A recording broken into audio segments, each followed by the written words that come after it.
we had the Thursday pay-per-view Super Showdown. We kind of see WWE reverting back to the old stars or the big stars. Yeah. You saw Brock Lesnar, squash Ricochet. You saw Undertaker squash AJ Styles. And, of course, in the main event, Goldberg won the WWE Universal Championship, defeating Bray Wyatt. It was about a 3-minute match. They both hit a bunch of big moves. Wyatt kicked out multiple spears before finally taking a jackhammer, kind of an ugly jackhammer, and Goldberg got the win. So Goldberg is the WWE Universal Champions and is now expected to face Roman Reigns at WrestleMania. So on first, in seeing, and I caught parts of this, the Undertaker AJ thing I liked because it sets in the way that it was done. I think the way they pulled that off, and it sets up for the program, and with AJ being caught off guard like that, and being a smaller wrestler, like it doesn't hurt him. Like that was done to go into WrestleMania, and I like that. The Brock Ricochet thing, this is what we talked about. I don't have any problem with that. I like Brock being booked like that. What I don't like is Bobby Lashley being used and not. I don't like Bobby Lashley being used in that setup match for Ricochet to go in there to do that. And now, if Ricochet was going in there to bring it to Brock and pull out a 25-minute match, being the underdog and fighting back like he did with Bobby, I dig it. I get that story, but they didn't connect those dots, which they don't do very often. And that personally bothers me, just for Bobby Lashley's sake. But I'm on the outside, and I don't got to worry about it, so no big deal. Going on to the Fiend, Goldberg, and we talked about this. I'll never shit on anyone having success as far as Bill coming in and getting the being used. And do I wish when I was there that when I wanted him to come in and WWE wanted nothing to do with him? Yeah, selfishly I wish, because it was there and it still will be there down the road. But my thing is, and I look at this and I know, and from an athlete standpoint, Bill Goldberg, the conditioning aspect of things, like Father Time is undefeated, and you see it, and when you have to pick up guys, and like Bray's really good with his body, but Bray's a heavy guy too, and stuff. And when you have difficulty doing things, and you look fatigued, and this isn't shitting on Bill, this is right. Bill's not an active wrestler; he's been out of the game for a long time.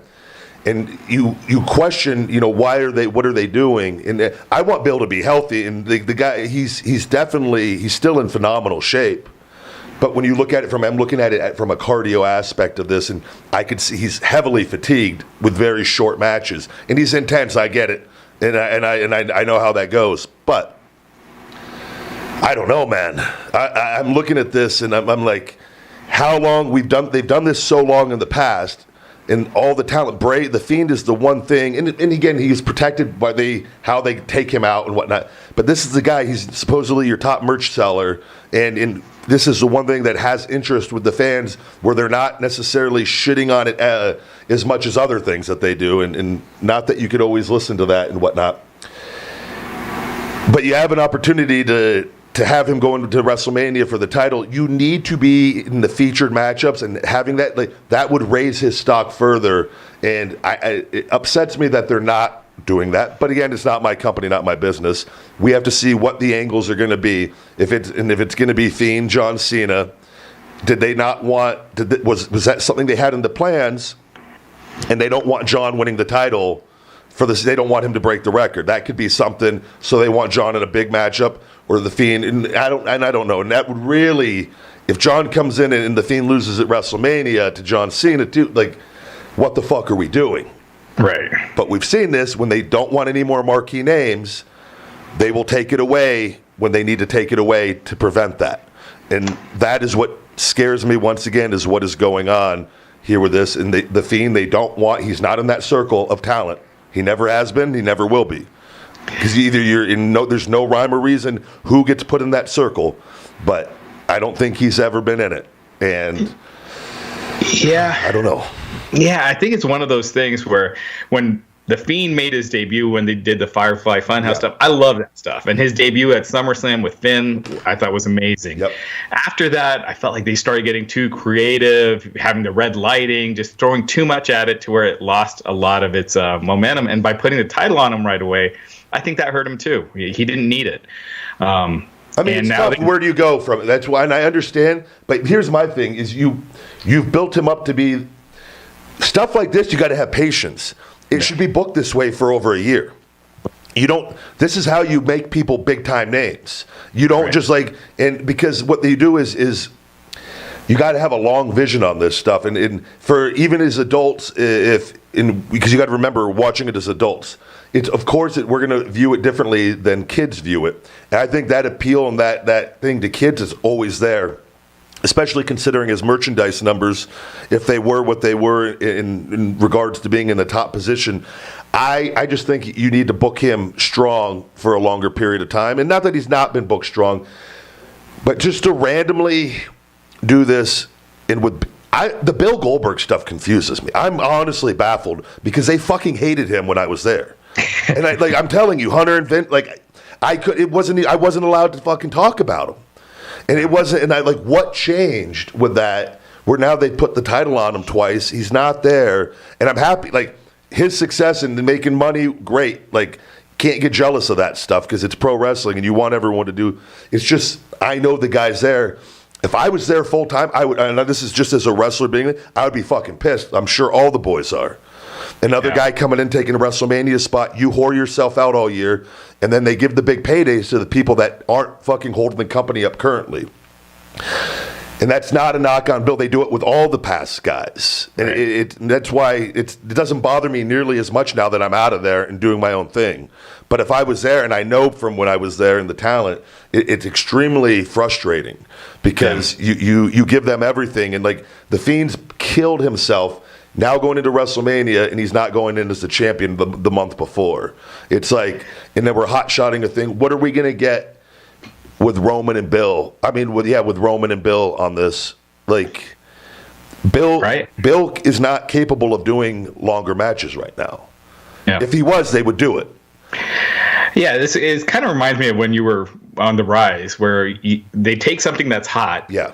Botch it completely, and then have to revert back to the old stars. Yeah, no, it's really, it's frustrating, and I've lived it, and I know, and I've lived it where the buildings were fucking shaking, and with it's a tough pill to swallow, and because they don't, and it's just the business model. That's what they don't want the guys to be too big anymore, and then so I don't know, and I get the match, the appeal with Goldberg and Roman.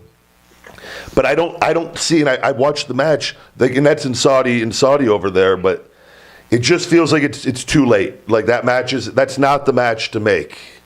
Unless, because it's putting the title on Roman, most likely again, which, this, it doesn't do Roman any favors, but because it's going to be, he's getting forced again down people's throats in getting the big matchups when the Fiend should be in that position, going with the momentum. I feel to give him that big WrestleMania moment, because it's not going to be there next year. This is now. You do it now, and now I feel John's going to come in and with me when the power started getting pulled, and then John came in and did the cleanup crew.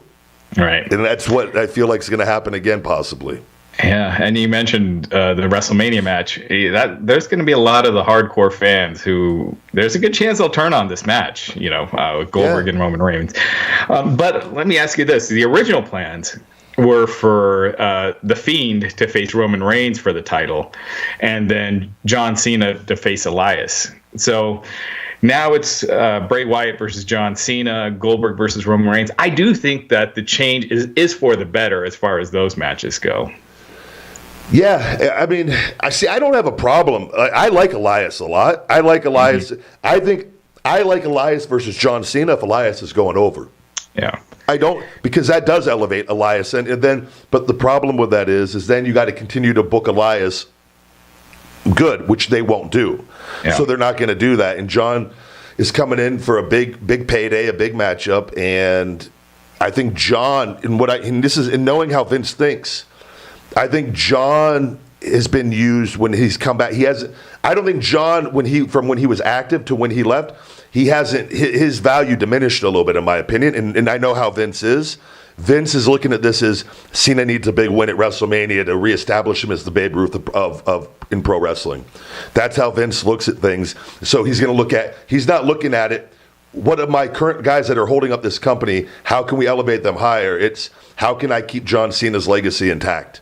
That's how Vince thinks, and that's what's going to happen. I can guarantee you with that. And then again with Goldberg, he didn't, for whatever reason, he probably thought that what they did, and this is how they operate too for people to understand. In Vince's head, he could be thinking Roman might get heat beating Fiend, and people will turn on Roman if they do that match at WrestleMania. But they don't give a fuck about Bill really anyways. They'll use Bill, they'll pay him, but they'll get Bill internet heat. And they don't give up. This is shit they do. This is how they operate. They'll let Bill have the moment and get the internet heat, and then fucking have Roman save the day from taking it off of Bill. And in Vince's eyes, that makes Roman then the savior. Hey guys, it's the big guy Ryback, and I just want to say thank you very much for watching. Go ahead and punch that like, smash that subscribe button, and check out my all-natural